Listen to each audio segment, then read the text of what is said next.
In this video, we're going to be taking a look at Wedge Antilles for the Vintage Collection.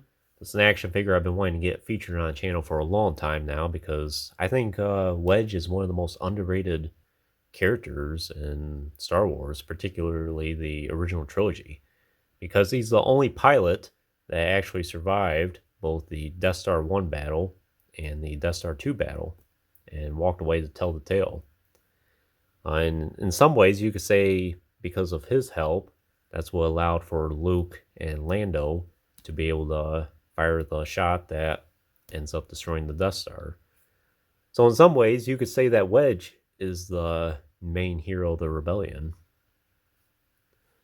So, very underrated character.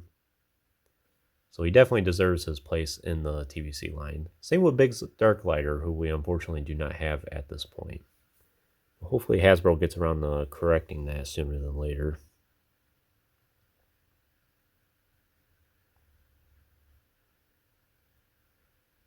So this action figure I think was kind of controversial back in TVC 1.0. I distinctively recall stirring a lot of things up. One of that is I think it was supposed to be packed in a specific wave, and then for whatever reason it was carried forward into a layer wave. But on the back of the packaging of the initial wave that he was supposed to appear in, he is featured on there. And then we went on several months, as I recall, where a lot of people were saying, "Where's Wedge Antilles?" because he was advertised on the package and then never followed through. And then finally, it did get eventually released. I think the reason it was delayed for his TVC figure is because the original was supposed to be just a repack from the Legacy Collection Wedge. I believe that one came with an X-Wing specific for Wedge. And that's a pretty good set. I would not mind getting that at some point. I have seen it every now and then in person. But I think now it is a little bit more pricey, but perhaps someday. And then for whatever reason, Hasbro decided that was not good enough, so they went back to the drawing board and kind of did an all-new action figure. Actually, it's not really a new action figure at all. It's kind of a kit bash. They did do a new head, I think, maybe a new helmet, but the body itself, I think, is just borrowed from previous X-Wing pilots that we've gotten around the Legacy Collection era. But I think it's an alright action figure for what it is.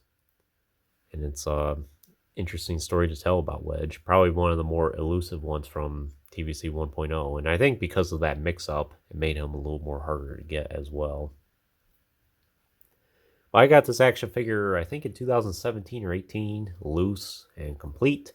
And I only paid about $21, I think, for him, which is not a bad deal at all. If you get him on the card, he obviously is probably going to be a little bit more. But I think now the prices have kind of cooled down for him. So he's not too difficult to get a hold of if you really want one.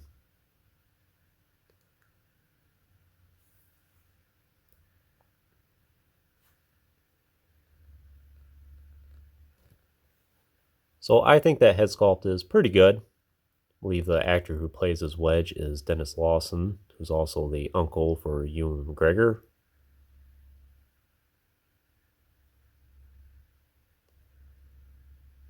And Wedge, I have not actually sat down and watched The Rise of Skywalker, but I have seen a couple scenes here and there, and I distinctively recall seeing Wedge on the Millennium Falcon.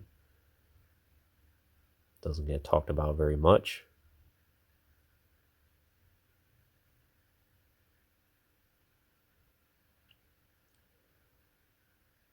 It's a pretty neutral expression for him, but it's pretty good.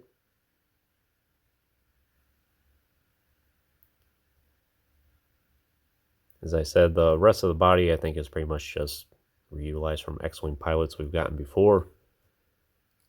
Has all the same components. It does have the removable piece here. Yeah. Has the flight strap and the control box, orange suit, harness.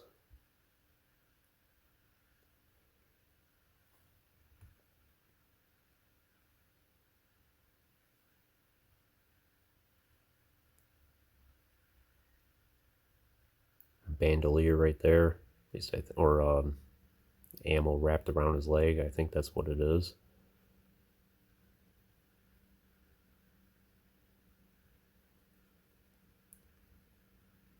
The harness here is a little flexible, so if you wanted to put him in an X-Wing, you could do that.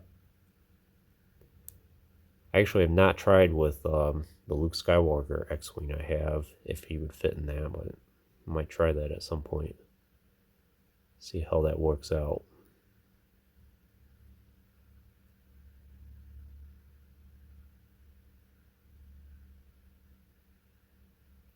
In fact, they kind of did that harness a specific way so he could sit in one.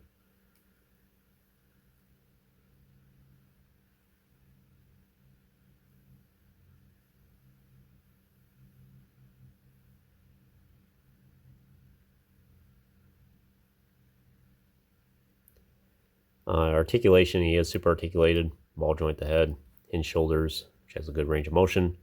Hinged elbows, which do go past 90, I think, just a little bit. And swivel forearms, joint the torso, swivel hips, and then hinged knees and hinged ankles, which have some very fluid joints on my sample at least. I'm not sure if that's the same for everyone, but all the X-Wing pilots I have is definitely the best posable one.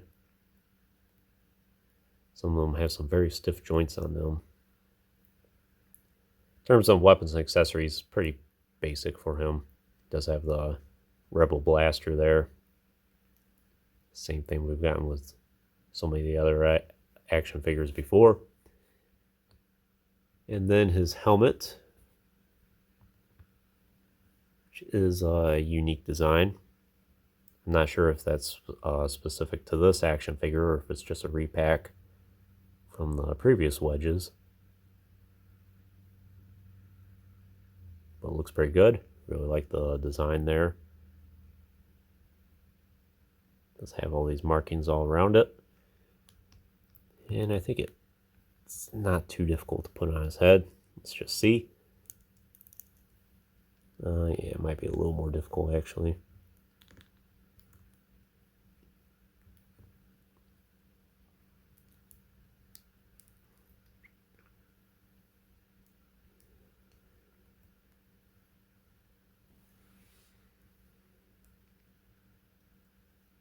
In fact, that doesn't really want to fit well on his head at all.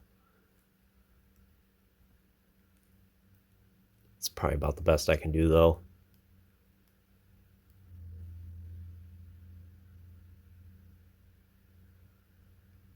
Just kind of give you an idea. And then you are going to have a little bit of the back of his head sticking out there. So yeah, they could do a little bit better with the fit of that helmet.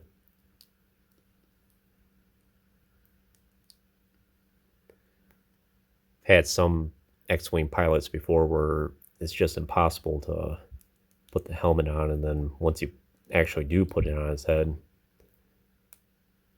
it's almost impossible to try and get it off without ripping his neck off.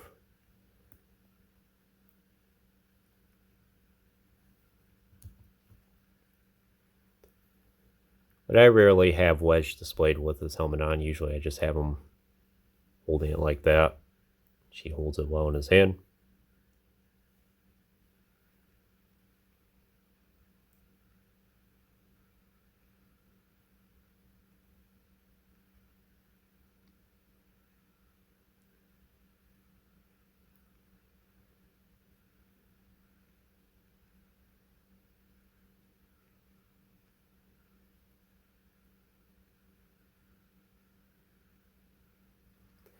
I think that's pretty much all I can tell you about Wedge Antilles here.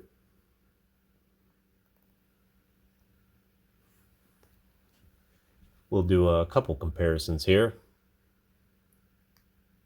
Have one of his closest friends, Tycho. And then another close associate of him in the EU. Have Corn Horn. They all look really good together. So would I recommend this Wedge for your collection? It's probably not the most essential Wedge Antilles action figure out there. Like I said, I know the Legacy Collection one, a lot of people really like that action figure and say it's even better than the TVC one.